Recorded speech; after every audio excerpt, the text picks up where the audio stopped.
This is a Vivekananda Kendra Kanyakumari recording. All recordings of Vivekananda Kendra are in the public domain. For more information and also to volunteer, please visit www.vkendra.org. My India, the India Eternal by Swami Vivekananda. Read by Abhishek Shinghorai. Chapter 1. My India, the India Eternal. India's history, culture and ideals. If there is any land on this earth that can lay claim to be the blessed Punya Bhumi, the land where humanity has attained its highest towards gentleness, towards generosity, towards purity, towards calmness, above all, the land of introspection and of spirituality, it is India. Political greatness or military power is never the mission of our race. It never was, and it never will be. But we find that the Indian race never stood for wealth. Although they acquired immense wealth, perhaps more than any other nation ever acquired, yet the nation did not stand for wealth. It was a powerful race for ages, yet we find that nation never stood for power, never went out of the country to conquer. Quite contained within their own boundaries, they never fought anybody. The Indian nation never stood for imperial glory. Wealth and power then were not the ideals of the race. A glorious destiny. My brethren, back as the days of the Upanishads, we have thrown the challenge to the world. Na prajaya, na dhanena, त्यागे नैके amrit tattva manushu, amrit tattva manushu. Not by progeny, not by wealth, but by renunciation alone, immortality is reached. Race after race has taken the challenge up and tried their utmost to solve the world riddle on the plane of desires. They have all failed in the past. The old ones have become extinct under the weight of wickedness and misery, which lust for power and gold brings in its train, and the new ones are tottering to their fall. The question has yet to be decided whether peace will survive or war, whether patience will survive or non-forbearance, whether goodness will survive or wickedness, whether muscle will survive or brain, whether worldliness will survive or spirituality. We have solved our problem ages ago and held on to it through good or evil fortune, and mean to hold on to it till the end of time. Our solution is unworldliness, renunciation. This is the theme of Indian life work, the burden of our eternal songs, the backbone of our existence, the foundation of our being, the raison d'etre of her very existence, the spiritualization of the human race. In this her life course, she has never deviated.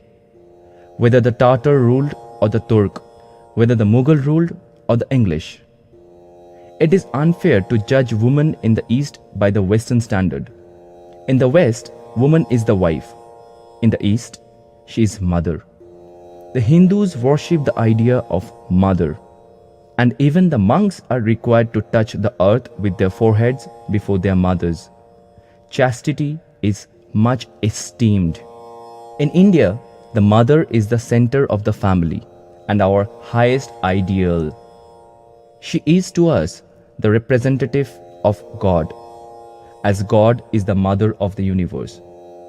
It was a female sage who first found the unity of God and laid down this doctrine in one of the first hymns of the Vedas.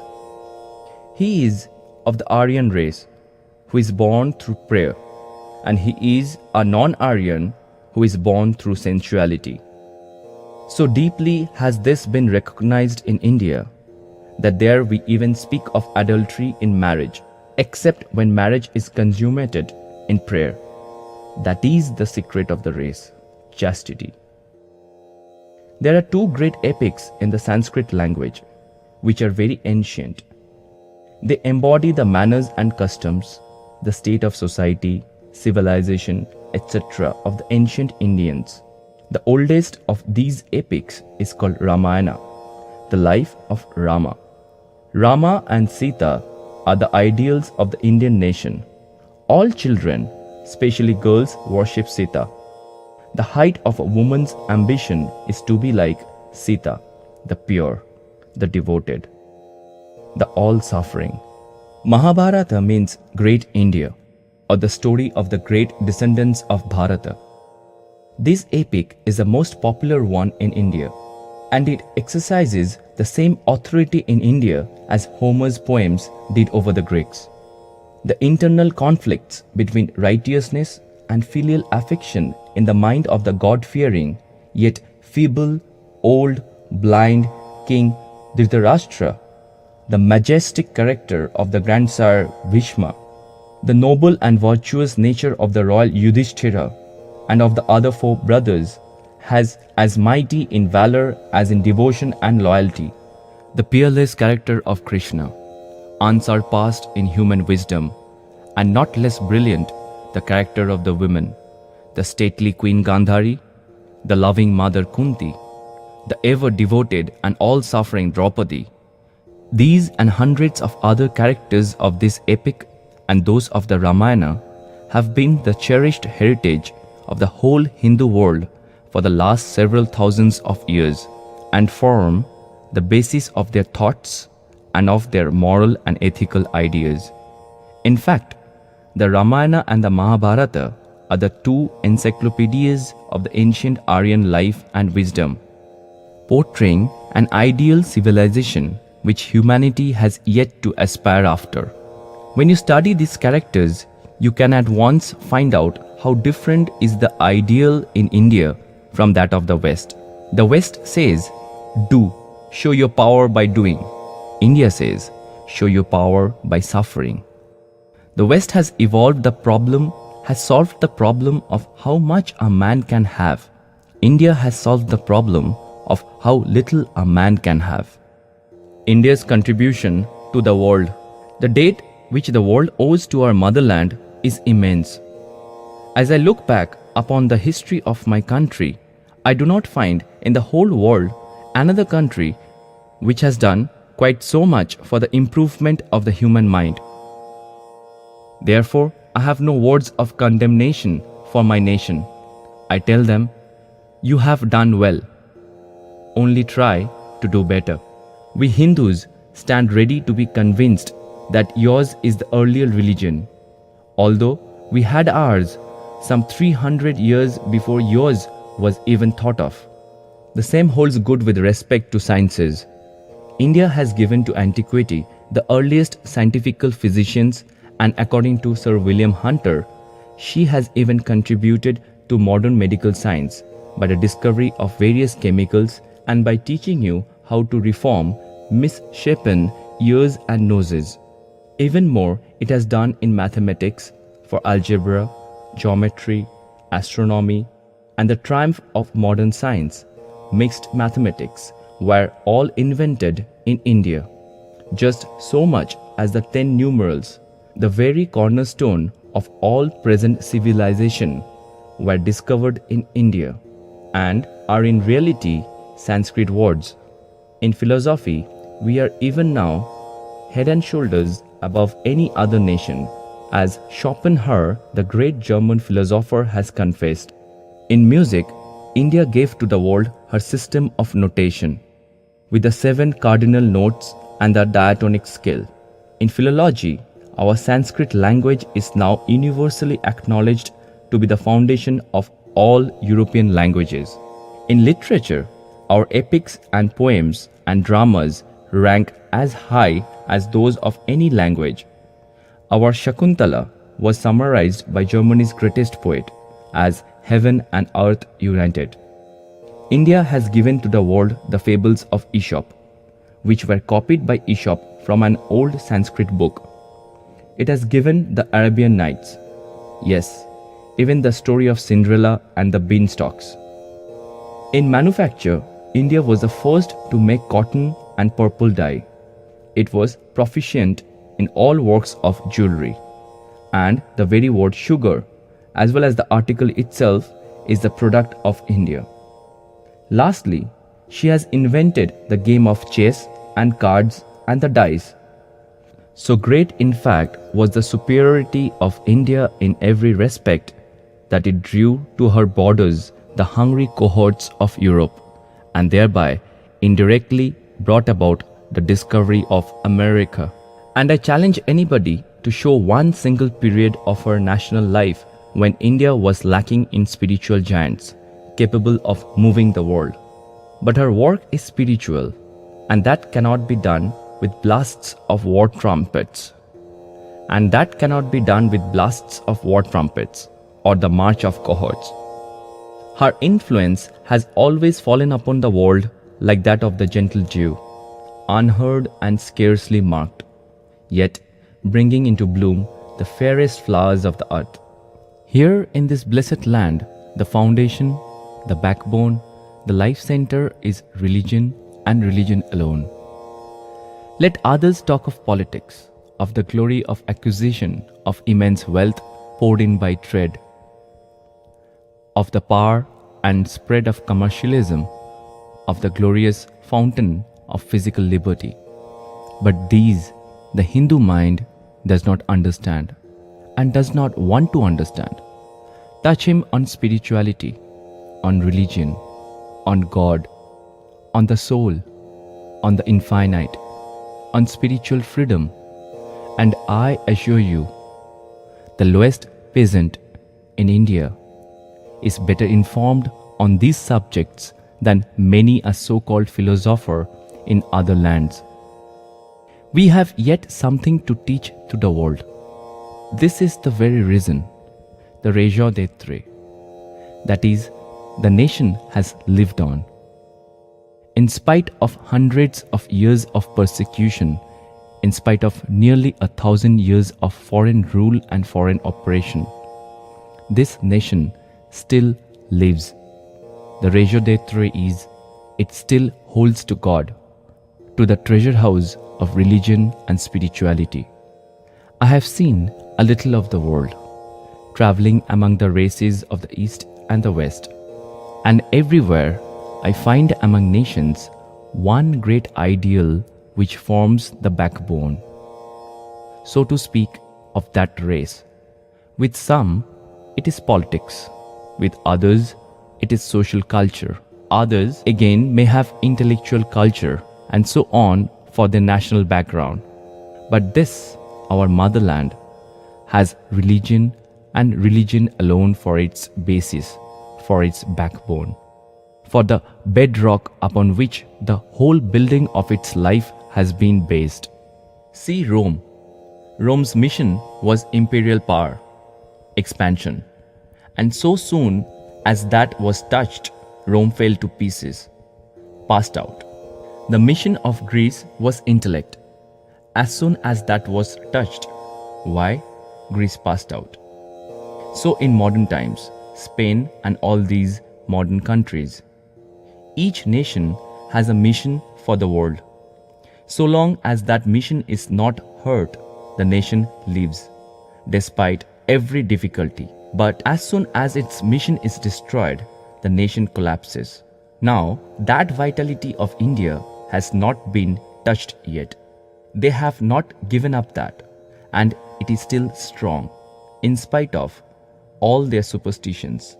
Hideous superstitions are there, most revolting some of them. Never mind, the national life current is still there, the mission of the race. God and God alone.